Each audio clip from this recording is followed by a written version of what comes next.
নির্বাচন সংস্কার কমিশন যে সকল সুপারিশগুলো দিছিল তার মধ্যে খুব সামান্যতম কমিশন ইলেকশন কমিশন নিছে, কিছুটা নিছে আংশিক, কিছুটা নিছে ঠিক মতো নিতেও পারেনি। যেমন না ভোটের বিধানটা কমিশন বলছে একক প্রার্থী হলে সেখানে শুধু না ভোট, আর অন্য কোনো জায়গায় না ভোট থাকবে না।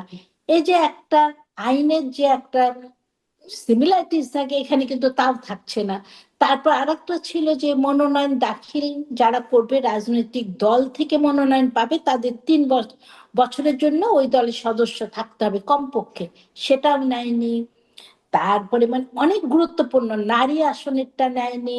আর নারী তো আপনি নিজেই দেখেছেন, এবার বৈষম্যর জন্য যে আন্দোলন হলো, এবারকার এই আন্দোলনের পর সবচেয়ে বড় বৈষম্যের শিকার হলো নারী,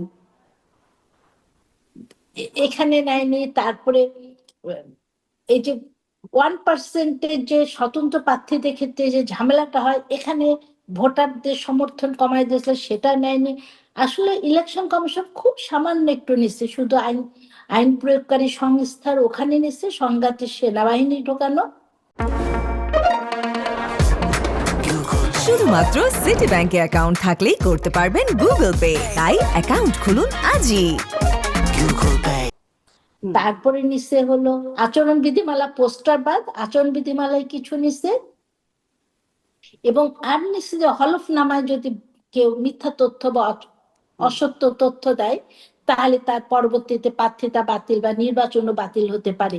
এই মোটা দাগে আসলে এই জায়গাগুলোতে নিছে। আর একটা যেটা গুরুত্বপূর্ণ যেটা নিছে, সেটা হলো যে জোট বদ্ধ হয়ে ইলেকশন করলেও অন্য দলের প্রতীক নিয়ে করা যাবে না, স্ব দলের প্রতীক নিয়ে ইলেকশন করবে।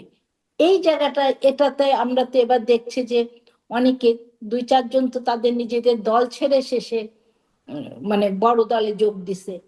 তা এগুলো আসলে আমাদের রাজনীতির যে কতটা পরিবর্তন আনতে পারবে বলে মনে হয়নি, কারণ এটা খুবই সামান্য। এবং এই যে ঋণ খেলাপি বলেন, দ্বৈত নাগরিক বলেন, এগুলো সবই পার পেয়ে গেল, কিন্তু এবারও পার পেয়ে গেল। মানে আমরা সেই পুরনো সেই রীতি সেই ধারাতেই আছি। আপনি যে গুরুত্বপূর্ণ প্রশ্নটা তুলেছিলেন, আসলে এটা একটা ব্যাপক বিষয়। আপনাকে অনেক ধন্যবাদ যে এই মুহূর্তে এই এই এই জিনিসটা আসলে যে সংস্কারে এই জিনিসটা ছেড়ে গেলে হবে না, ইলেকশন হওয়ার পরেও এটার পিছনে থাকতে হবে। না হলে কিন্তু আমরা এবারকার ইলেকশনে যে পুরনো চেহারাটা দেখতে পাচ্ছি, এবার ভবিষ্যতে তাহলে তাই আমরা দেখতে পারবো। জেসমিন টুলি, অনেক ধন্যবাদ। মানে তাহলে এই যে সংস্কার সংস্কার এত যে আমরা বলছি বা চাইছি, কিন্তু মানার ব্যাপারে মানা যে হচ্ছে না, সেটি আসলে কে দেখবে জানি না। আমি জনাব এম এ আজিজ আপনার কাছ থেকেও একটু, আপনি একটা জনাব জেসমিন টুলি, আপনি হলফনামার প্রসঙ্গ যেটি বলেছেন আমি এটা তুলে রাখছি, এটা একটু কথা বলবো একটু বিস্তারিতই। কিন্তু এম এ আজিজ আপনার কাছে একটা সার্বিক পরিবেশ আমি জানতে চাই যে আপনার কাছে কি মনে হচ্ছে নির্বাচনী পরিবেশটা কেমন?